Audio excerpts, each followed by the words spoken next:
गुरुर्ब्रह्मा गुरुर्विष्णू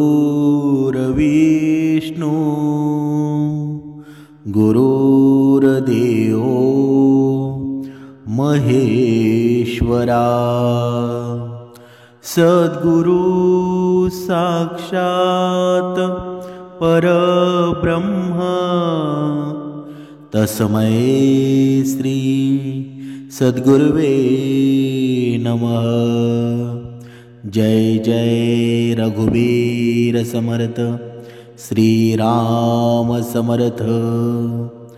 सद्गुरु चरणांना नतमस्तक होऊन आपण या शुभ्र सकाळच्या वातावरणामध्ये या निरूपणास सुरुवात करूया।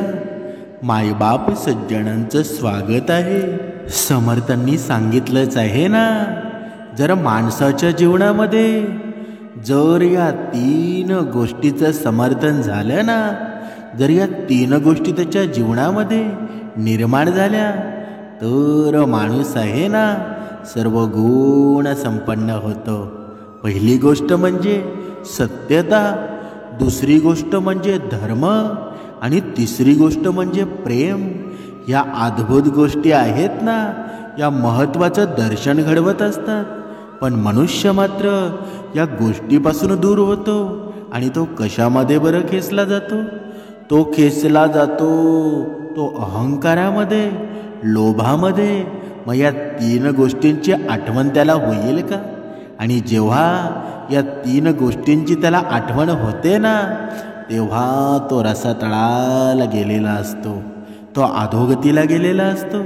आणि समर्थांनी मनुष्याला हेच शिकवलेलं आहे ना की मनुष्यानं सत्यानं वागावं, मनुष्यानं धर्माचं कार्य करावं आणि मनुष्यानं प्रत्येकाशी प्रेमानं वागावं। कारण जो आवडे सर्वाला तोची आवडे देवाला। जर आपण या माणसामध्ये राहून जर माणसाच्या आवडीचं जर झालं नाही ना, तर मग देवाच्या सुद्धा आवडीचं होणार नाही। बघा, काही माणसं असतात ना, भरपूर भक्ती मार्ग करतात, पण त्यांना माणूस घाण्या असं म्हणतात। ते का बरं?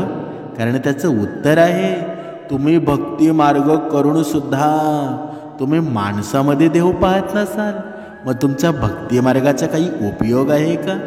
मनुष्याने मनुष्यामध्ये प्रेम निर्माण करायला हवं, मनुष्यामध्ये दया निर्माण करायला हवी, शांती निर्माण करायला हवी, तरच खरी भक्ती घडत असते। तशी भक्ती घडते का? कधीच घडत नाही। आणि आज या निरूपणामध्ये आपण पाहणार आहोत की आजच्या या कलियुगातला मुलगा कसा असावा।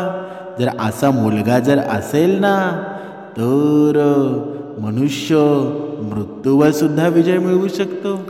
पण समर्थांनी आपल्याला सांगितलेलं आहे ना, आम्हाला मृत्यूवर विजय मिळवायचा नाही, पण भगवंता तुझ्या आवडीचं आम्हाला व्हायचं आहे। आणि हे आवडीचं होऊ कधी बरं आपण? जेव्हा आपल्या जीवनामध्ये धर्म घडेल, सत्यता निर्माण होईल, प्रेम निर्माण होईल, माणसामध्ये देव दिसायला लागेल, तेव्हा समजून जा तुमची भक्ती आहे ना ती व्यवस्थित मार्गावर आहे, योग्य मार्गावर आहे। जर विनाकारण भांडणं होत असतील, विनाकारण तक्रारी येत असतील, तर आपण समजून जावं, आपला स्वभाव थोडा चेंज करायला हवा। कारण भक्ती मार्ग मनुष्याला नक्कीच गरजेचा आहे, पण माणुसकी सुद्धा मनुष्याने जपलीच पाहिजे ना। कारण या जगामध्ये मृत्यूनंतर उरतं ते फक्त कर्म असतात, आणि हे कर्म जेव्हा पुण्यामध्ये कधी रूपांतर होतात बरं? ते तेव्हाच होतात ना जेव्हा आपण दुसऱ्याच्या सुखामध्ये सुख निर्माण करतो, दुसऱ्याच्या जीवनामध्ये आनंद निर्माण करतो। आणि समर्थांनी आपल्याला हेच शिकवलेलं आहे की जीवनामध्ये कधीही कुणाशी कटुता निर्माण करू नये, कधीही कुणाला त्रास देऊ नये। बघा, आपण पाहत होतो की एखाद्या मुलानं वागावं कसं। बघा, यमराजांनी सांगितलेलं आहे की नक्की या कलियुगातला मुलगा असावा तरी कसा। एका छोट्या उदाहरणाद्वारे आपण स्पष्ट करणार आहोत। एका छोट्याशा गावामध्ये एक स्त्री आणि तिचा मुलगा राहत होता आणि त्या मुलाचं नाव होतं रोहिदास. बघा, त्या रोहिदासाच्या जीवनाची सुरुवातीची वर्ष आहेत ना, ती खूप कठीण गेली आणि त्याच्या जन्मावेळी त्याच्या वडिलांचं निधनसुद्धा झालं. आणि त्याची आई, बघा, तिचं नाव होतं सावित्री, खूप मेहनती होती आणि तिनं प्रेमानं त्या रोहिदासाला वाढवलं होतं. सावित्रीनं त्या रोहिदासाला केवळ चांगले संस्कार दिले नाहीत, तर धर्म, सत्य आणि ज्ञानाचं महत्त्वही शिकवलं. आणि सावित्री दररोज सकाळी तुळशीच्या झाडाला पाणी घालायची आणि भगवद्गीतेचे श्लोक म्हणायची आणि त्या रोहिदासाला, बघा, रोज शिकवायची की जीवनातील सर्वात मोठा धर्म म्हणजे इतरांची सेवा करणं आहे. आणि त्या रोहिदासाचे हृदय होतं ना, अत्यंत कोमळ आणि बुद्धिमान होतं. तो आपल्या आईचा खूप आदर करत असे आणि तिच्या प्रत्येक शब्दाला आत्मसात करत असे. पण जेव्हा हा रोहिदास फक्त 8 वर्षाचा होता ना, तेव्हा त्याची आई आजारी पडली आणि त्यानं तिच्या उपचारासाठी जे काही शक्य होतं ना, ते सर्व प्रयत्न केले. पण तिची तब्येत दिवसेंदिवस खालावत होती. एके दिवशी, बघा, त्याची आई शेवटचा श्वास घेत असताना यमराज तेथे प्रकट होतात आणि यमराजांचा स्वर गंभीर आणि तेजस्वी होता. त्यांनी म्हटलं, सावित्री, तुझा वेळ पूर्ण झालेला आहे. आता स्वर्गलोकाची यात्रा करायची वेळ आली आहे. आणि तो सावित्रीचा, बघा, 8 वर्षाचा मुलगा रोहिदास जेव्हा यमराजांना पाहतो ना, तेव्हा तो खूप भयभीत होतो आणि दुःखीसुद्धा होतो. त्याला समजतं की यमराज त्याच्या आईचे प्राण घेण्यासाठी आले आहेत. म्हणून तो यमराजांच्या मार्गामध्ये उभा राहिला आणि रडत रडत म्हणाला, हे यमराज, तुम्ही माझ्या आईला कुठे घेऊन जात आहात बरं? तीच माझी संपूर्ण जग आहे. तिच्याशिवाय मी जगू शकत नाही आणि कृपया तिला घेऊन जाऊ नका. यमराजांनी गंभीरतेनं उत्तर दिलं, बालक, हा संसार नियमांनी बांधलेला आहे. जन्म आणि मृत्यू अपरिहार्य आहे. ही सृष्टीची सत्यता आहे ना. तुझ्या आईनं आपले कर्म पूर्ण केलेले आहेत. आता तिला माझ्यासोबत यावं लागेल. बघा, त्या रोहिदासानं ठामपणे यमराजांना म्हटलं, हे यमराज, जर मृत्यूचं सत्य असेल ना, तर कृपया मला या सत्याला समजून घेण्याची संधी द्या. मी तुमच्याकडे काही प्रश्न विचारू इच्छितो. जर तुम्ही माझ्या प्रश्नांची उत्तरं दिलीत ना, तर मी तुमची गोष्ट मान्य करेल. यमराजांनी पाहिलं की हा बाळक रोहिदास आपल्या आईला सोडवण्यासाठी तयार नाही, म्हणजे सोडण्यासाठी तयार नाही, आणि त्याला रोखण्यासाठी आपली बुद्धी वापरत आहे. तेव्हा त्यांनी गंभीर स्वरामध्ये म्हटलं, बालक, जर तुला इतक्या खोल विचारांचा मागोवा घेता येतो तर विचार. मला हे जाणून घ्यायची उत्सुकता आहे की एका 8 वर्षाच्या मुलामध्ये एवढी समज कशी येऊ शकते बरं. बघा, इथे समर्थांनी सुद्धा सुंदर सांगितलेलं आहे की बघा, आता आपली मुलं आहेत ना, बाळभक्तीला बसतात. बघा, छोटी छोटी मुलं आहेत. जेव्हापासून जिथे जिथे हे परमार्थ सुरू झालेला आहे ना, बघा, बाळभक्तीतली जाणारी मुलं, बघा, त्यांच्या चेहऱ्यावरचं तेज बघा. बघा, कधी कधी आपल्याला आश्चर्य वाटतं की एवढी तेज मुलं जन्माला तरी कशी आली. पण ती जन्माला आली तेव्हा अशी होती का? कधीच नव्हती. जेव्हा समर्थ रूपी या नावेमध्ये बसले ना, तेव्हा सर्व तेज उफाळून आलं. म्हणून प्रत्येक आईवडिलांना, बघा, आपली मुलं बाळभक्तीला बसावीत ना, आपली मुलं श्रवणाला बसावीत, हा प्रत्येक आईवडिलांनी प्रयत्न करायला हवा. जेव्हा ती लहान आहेत ना, त्या दिवसापासून त्यांना सवय लावा. बघा, तुमची मुलं आहेत ना, कधीच तुम्हाला सोडणार नाही. म्हातारपणी तुमची काठी बनतील. बघा, तेव्हा त्या यमराजाला आश्चर्य वाटलं की एवढा छोटा मुलगा, याची समज एवढी मोठी कशी असू शकते. बघा, त्या रोहिदासानं डोकं झुकवत नम्रपणे म्हटलं, हे यमराज, जर तुम्ही माझ्या प्रश्नांची उत्तरं देऊ शकला नाही तर कृपया माझ्या आईला तुमच्यासोबत घेऊन जाऊ नका. यमराजांनी आपला गदा खाली टेकवून संकेत दिला. ठीक आहे, विचार तुझे प्रश्न. रोहिदासाने पहिला प्रश्न विचारला, हे यमराज, असं काय आहे जे कधीही थांबत नाही, ज्याला कोणीही थांबवू शकत नाही आणि जे प्रत्येकाला सोबत घेऊन जातं? यमराजांना उत्तर माहीत होतं, पण त्यांनी मुलाच्या ज्ञानाची परीक्षा घेण्याचा विचार केला आणि त्यामुळं ते शांत राहिले. आणि त्यांनी त्या रोहिदासाला विचारलं, बालक, तूच सांग, ते काय आहे बरं? काही क्षणांच्या शांततेनंतर रोहिदास स्वतः उत्तर देऊ लागला, हे यमराज, ती वेळ आहे. वेळ म्हणजेच ती शक्ती आहे जी कधीही थांबत नाही, निरंतर प्रवाहित राहते. तिला ना राजा थांबवू शकतो, ना भिकारी थांबवू शकतो. ती कुणाचीही वाट पाहत नाही, ना कुणासाठी मागे वळते. त्या रोहिदासानं पुढे सांगितलं, वेळ आपल्याच नियमांवर चालते आणि सर्वांना आपल्या प्रवाहामध्ये बांधून ठेवते. ती मुलांपासून वृद्धापर्यंत सर्वांना आपल्या धारेत वाहून नेते. तिला ना कोणी बांधू शकतं, ना वळवू शकतं. आणि सर्वात महत्त्वाची गोष्ट म्हणजे वेळ आपल्याला शिकवते की प्रत्येक क्षण आहे ना, तो अनमोल आहे. जो वेळेचं महत्त्व ओळखतो ना, तो आपलं जीवन धन्य करू शकतो. यमराज रोहिदासाच्या उत्तरानं खूप प्रभावित होतात आणि त्यांनी बालकाच्या ज्ञानाची प्रशंसा करतात. ते म्हणाले, आता पुढचा प्रश्न विचार. त्यावर रोहिदास दुसरा प्रश्न विचारतो. बघा, रोहिदास म्हणाला, हे यमराज, असं काय आहे जे सदा सत्य आहे तरीही प्रत्येकाला घाबरवतं? यमराजांनी बालकाला विचारलं, बालक, तूच सांग, ते काय आहे बरं? बालक रोहिदासानं उत्तर दिलं, तो म्हणजे मृत्यू आहे. मृत्यू सदा सत्य आहे. हा सृष्टीचा अटळ नियम आहे. जो जन्म घेतो ना, तो एका दिवस मृत्यूला प्राप्त होतो. मग तो राजा असो किंवा रंका असो, ज्ञानी असो किंवा साधारण मनुष्य असो, मृत्यू सर्वांसाठी अपरिहार्य आहे. पण हे सत्य आहे ना, इतकं कठोर आहे ना, की ते स्वीकारण्याचं धैर्य खूप कमी लोकांमध्ये असतं. या मृत्यूविषयी प्रत्येकाला माहिती आहे, तरीही प्रत्येक जण त्याला विसरू पाहतो.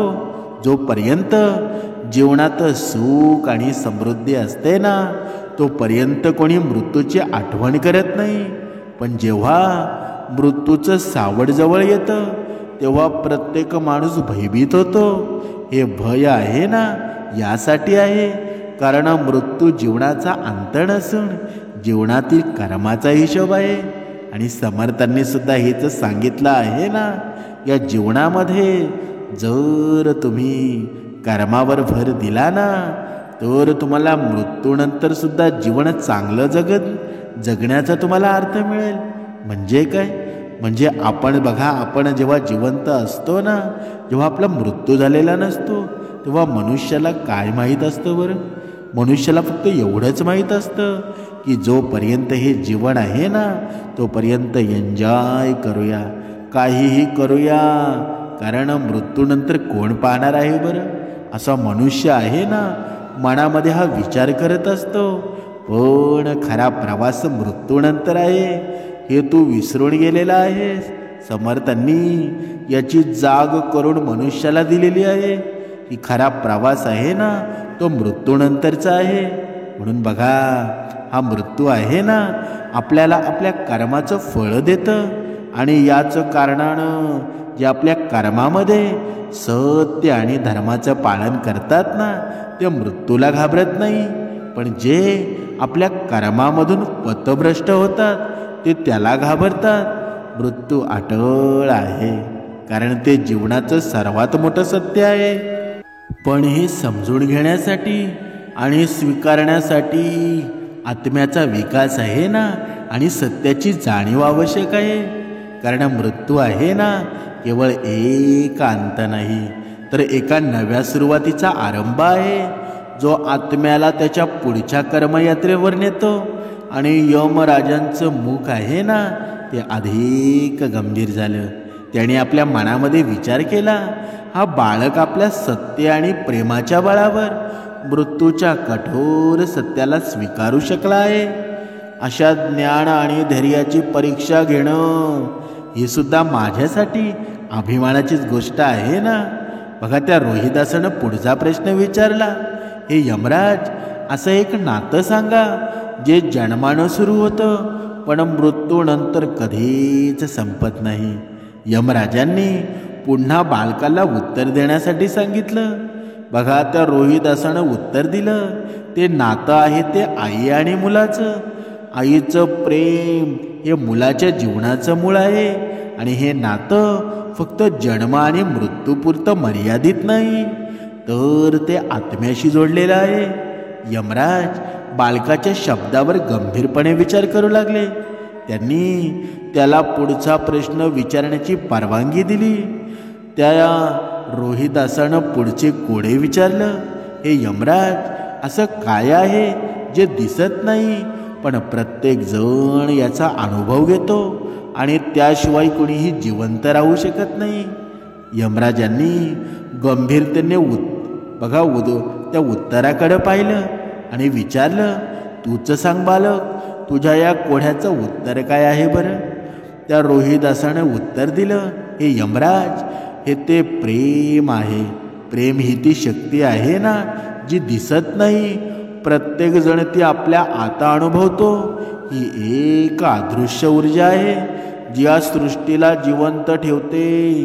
प्रेमाला न पाहता येतं ना स्पर्श करता येतो, पण हे प्रत्येक जीवाच्या जीवनाचा आधार आहे. रोहिदास पुढे म्हणू लागला, माझ्या आईनं मला या जगात जन्म दिला, पण त्यांना मला वाढवण्याची आणि संस्कार देण्याची शक्ती आहे ना, त्यांच्या प्रेमामुळेच मिळालेली आहे. आणि याचं प्रेम ना मला दिसतं ना मी त्याला स्पर्श करू शकतो, पण मी ते प्रत्येक क्षणी अनुभवतो. त्यांच्या डोळ्यांमध्ये, त्यांच्या स्पर्शामध्ये आणि त्यांच्या शब्दामध्ये. जर या सृष्टीतून प्रेम जर हटवलं गेलं ना, तर काहीच उरणार नाही. प्रेमच आपल्या माणूस बनवतं आणि आपल्याला जोडतं सुद्धा, आणि आपल्याला ते शिकवतं सुद्धा की जीवनाचा खरा अर्थ काय आहे. यमराजांनी शांत राहून बालकाच्या उत्तराला मान्यता दिली आणि त्यांच्या अंतःकरणात बालकाच्या ज्ञानासाठी आणि त्याच्या आईबद्दलच्या प्रेमासाठी आदर निर्माण झाला. बालकाच्या शब्दांनी त्यांच्या हृदयाला स्पर्श केला आणि ते पुढच्या प्रश्नांची वाट पाहू लागले. त्यावर बालकानं पुढचा प्रश्न विचारला, हे यमराज, अशी कोणती गोष्ट आहे जी एकदा तुटली तर पुन्हा कधीच पूर्वीसारखी होत नाही? यमराजांनी बालकाकडे पाहिलं आणि म्हणाले, तूच सांग बालक, ती गोष्ट काय आहे बरं? उत्तर देताना तो बालक म्हणाला, तो विश्वास आहे. जर विश्वास तुटला तर त्याला पुन्हा मिळवणं खूप कठीण असतं. आणि आई आणि मुलाच्या नात्यामध्ये विश्वास खूप महत्त्वाचा आहे. आईला आपल्या मुलावर हा विश्वास असतो की तो तिच्या शिकवणीचं पालन करेल, तिच्या प्रेमाचा आणि त्यागाचा मान ठेवील.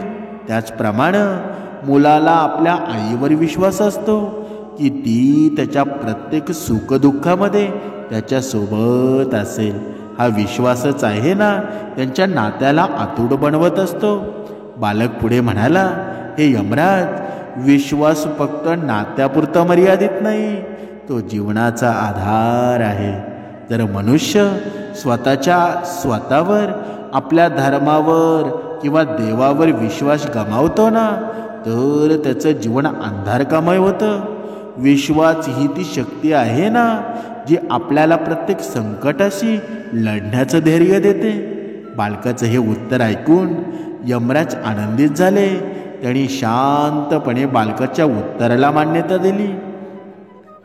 त्यांच्या मनामध्ये हा विचार अधिक पक्का झाला होता की हा बालक फक्त आपल्या आईबद्दल प्रेम आणि कर्तव्य यासाठी प्रेरित नाही, तर त्याला जीवन आहे ना आणि सत्याच्या मूलभूत तत्वांचंही ज्ञान आहे. यमराज बालकाच्या पुढच्या प्रश्नांची वाट पाहू लागले.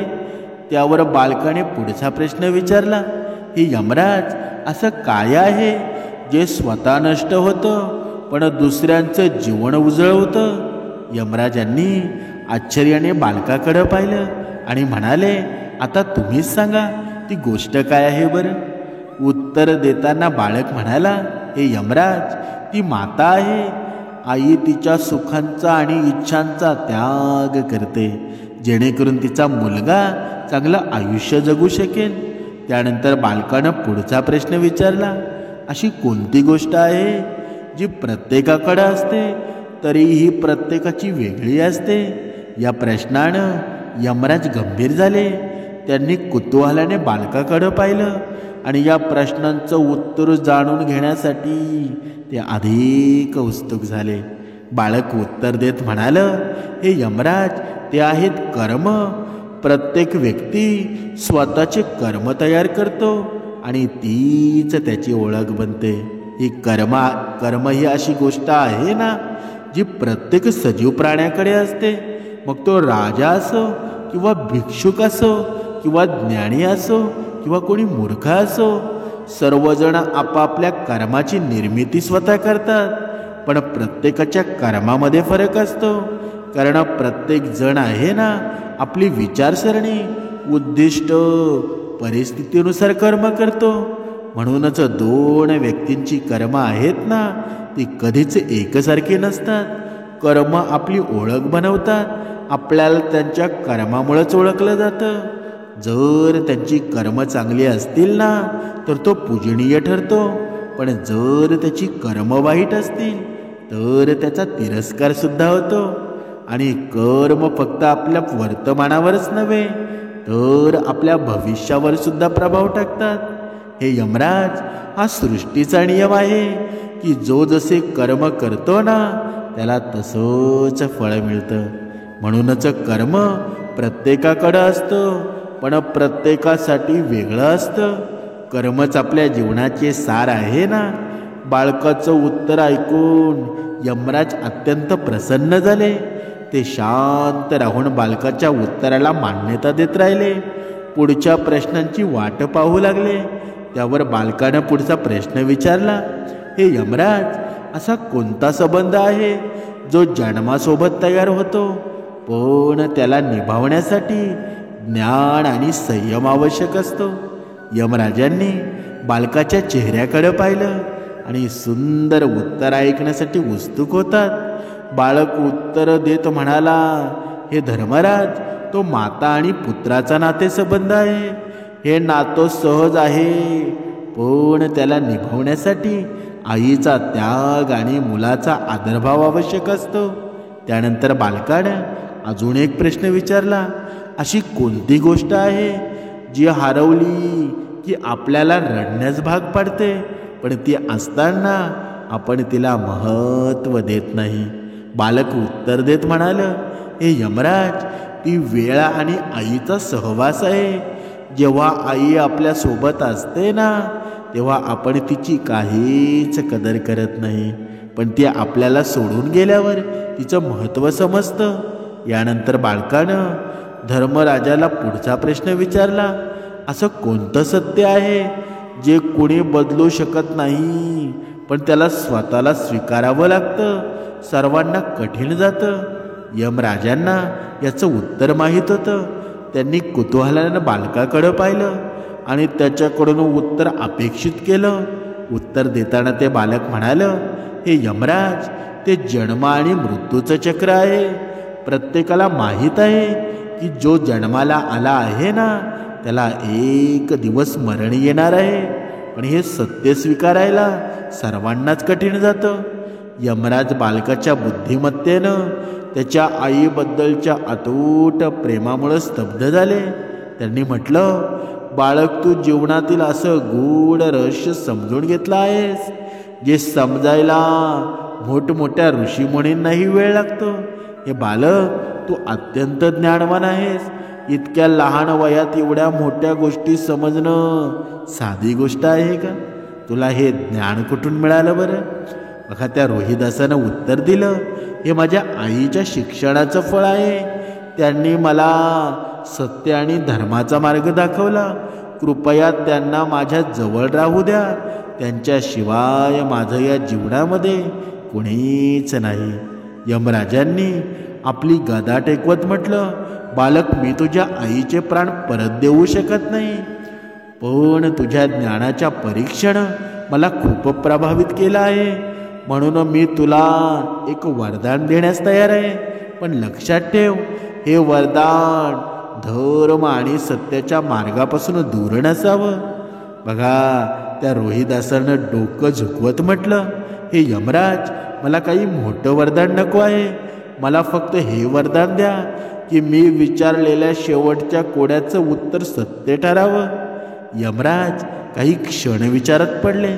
त्यांना वाटलं की बाळकाचं हे वरदान कोणत्याही प्रकारची हानी करणार नाही. त्यांनी म्हटलं, तथास्तु, मी तुला हे वरदान देतो की तुझ्या शेवटच्या कोड्याचं उत्तर सत्य ठरेल. बघा, त्या रोहिदासानं आपल्या आईकडं पाहिलं आणि मग यमराजांकडं पाहत म्हणाला, यमराज, माझं शेवटचं कोडं हे आहे की अशी कोणती ताकद आहे जी मृत्यूलाही हरवू शकते. यमराज गंभीर स्वरामध्ये म्हणाले, याचं उत्तर तर तूच दे. रोहिदास, हे तुझं कोडं आहे ना? त्या रोहिदासानं धैर्याने उत्तर दिलं, हो, अशी एक ताकद आहे आणि ती ताकद आहे प्रेम. आईचा आपल्या मुलाप्रती प्रेम आणि मुलाचा आपल्या आईप्रती प्रेम, हे असं अतूट बंधन आहे ना, जे मृत्यूलाही मागं हटवण्यास भाग पाडू शकतं. यमराज या ऐकून थक्क झाले. त्यांनी त्या रोहिदासाच्या शब्दावर विचार केला आणि म्हणाले, रोहिदास, तुझं उत्तर गूढ आहे. प्रेमाचा मृत्यूवर विजय कसा मिळवू शकतो बरं? मृत्यू हे सत्य आहे, अटळ आहे. रोहिदासानं आपलं मत स्पष्ट करत सांगितलं, यमराज, प्रेमाची ताकद अशी आहे ना की कोणालाही बदलू शकते. जर प्रेम खरं असेल, शुद्ध असेल, तर ते अशक्य गोष्ट आहे ना, ते शक्य करू शकतं. माझं माझ्या आईवरचं प्रेम आणि त्यांचं माझ्याप्रती असलेलं प्रेम हे मृत्यूच्या सत्यालाही झुकवू शकतं. तुम्ही मला वरदान दिलं आहे की तुम्ही माझ्या शेवटच्या कोड्याचं उत्तर सत्य होईल. आता माझं हे उत्तर सत्य करा. यमराज हे ऐकून गहन विचारामध्ये पडतात. त्यांनी मनात विचार केला, मी या रोहिदासाला वरदान दिलं आहे आणि आता मला त्याचं उत्तर सत्य करावं लागेल. जर मी त्याच्या आईला परत दिलं नाही तर मी स्वतःच्या वचनांचं उल्लंघन करेल. शेवटी यमराज म्हणाले, रोहिदास, तुझं प्रेम आणि तुझ्या बुद्धीनं मला परास्त केलं आहे. मी धर्माचं पालन करतो आणि माझ्या वचनापासून मागे हटत नाही. मी तुझ्या आईची आत्मा तुला परत देतो. हे प्रेमाचं यश आहे. यमराजांनी आपल्या शक्तिशाली त्रिशूळानं एक प्रकाश निर्माण केला आणि त्या आत्म्याला तिच्या शरीरामध्ये परत पाठवलं. बघा, हळूहळू डोळे उघडले आणि आपल्या मुलाला पाहून तिच्या डोळ्यातून अश्रू वाहू लागले. तिनं रोहिदासाला जवळ घेतलं आणि त्याला घट्ट मिठी मारली. यमराज रोहिदासाकडे पाहत म्हणाले, रोहिदास, तुझ्या प्रेमानं हे सिद्ध केलं आहे की खरं प्रेम मृत्यूपेक्षा मोठं आहे. पण लक्षात ठेव, हे प्रेम फक्त तेव्हा प्रभावी होतं जेव्हा ते निस्वार्थ आणि पवित्र असतं. आता मीही तुला तुझ्या आईला आशीर्वाद देऊन प्रस्थान करतो. बघा, यमराजाकडं त्या रोहिदासानं प्रार्थना केली, यमदेव, माझ्या वडिलांनी जे काही पाप केले असतील त्यासाठी मी क्षमा मागतो. मी त्यांचा पुत्र म्हणून त्यांचं ऋण फेडू इच्छितो. कृपया त्यांना ही मुक्ती प्रदान करा. यमराजांनी रोहिदासाची प्रार्थना स्वीकारली आणि त्याच्या वडिलांच्या आत्म्यालाही स्वर्गात पाठवलं आणि त्या आईला स्वतःला पुन्हा सावरून आपल्या मुलाला मिठी मारून घट्ट धरलं आणि यमराजांचा आशीर्वाद घेतला. या पूर्ण कथेचं तात्पर्य काय आहे बरं? समर्थांनी सांगितलंच आहे ना, जीवनामध्ये तुमच्या खूप पैसासुद्धा येईल, भरपूर धनसुद्धा तुम्हाला मिळेल, भरपूर गाडी बंगलेसुद्धा येतील. पण आपली मुलं आहेत ना, ती जर संस्कार शून्य झाली तर जे असणारं धन आहे ना ते रसातळाला जाईल. म्हणून आपली मुलं आहेत ना भक्ती मार्गामध्ये रमवायला हवी. ज्या प्रकारे मुलांना शिक्षणाची गरज आहे ना, त्या प्रकारे भक्ती मार्गामध्ये सुद्धा प्रत्येक जीवाला गरज आहे. म्हणून भक्ती मार्ग आपली छोटी छोटी जेव्हा मुलं होतात ना, जेव्हा आपण श्रवणाला बसतो, जेव्हा आपण उपासनेला बसतो, त्यांनासुद्धा घेऊन बसा. त्यांना तुम्ही लहान असताना जोपर्यंत गोडी लावत नाहीत ना, तोपर्यंत त्यांनासुद्धा गोडी लागणार नाही.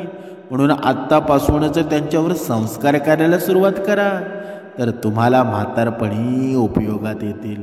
कधीच तुम्हाला तुमची मुलं धोका देणार नाही. म्हणून अजून वेळ गेलेली नाही. प्रत्येक आईवडिलांना लक्षात ठेवा, आपली मुलं जेव्हा घडतील ना, तेव्हा देशसुद्धा पुढे जाईल आणि धर्मसुद्धा पुढे जाईल. सर्व जगाचं कल्याणच करतील. जय जय रघुवीर समर्थ.